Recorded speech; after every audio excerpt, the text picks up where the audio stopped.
Sound master का late मरे। इतनी जल्दी क्या है? अभी तो मैंने स्टार्ट किया है। बेबी तुम्हारा फेवरेट सॉन्ग कौन सा है?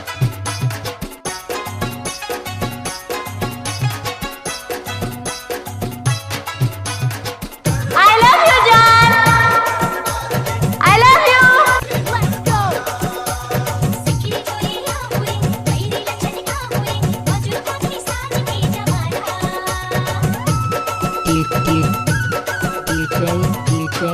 डीजे छोटा ध्रुवे।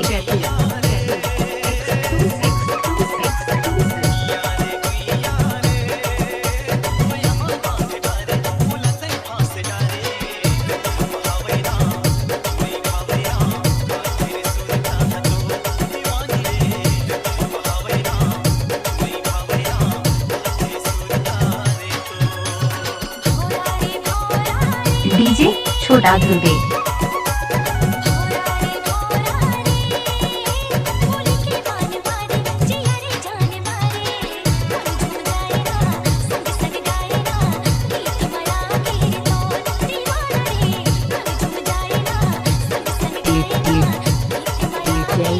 डीजे छोटा ध्रुवे।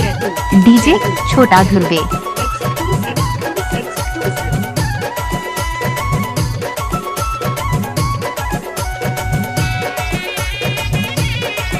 डीजे छोटा ध्रुवे।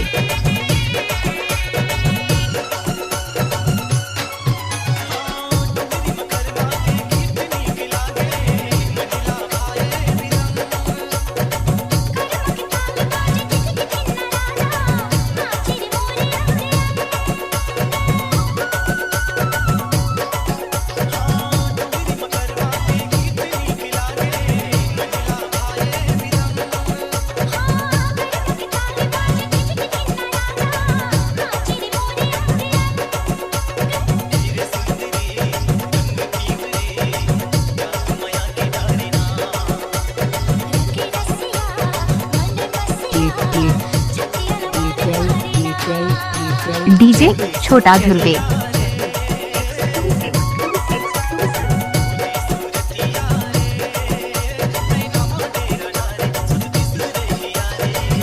डीजे छोटा ध्रुवे।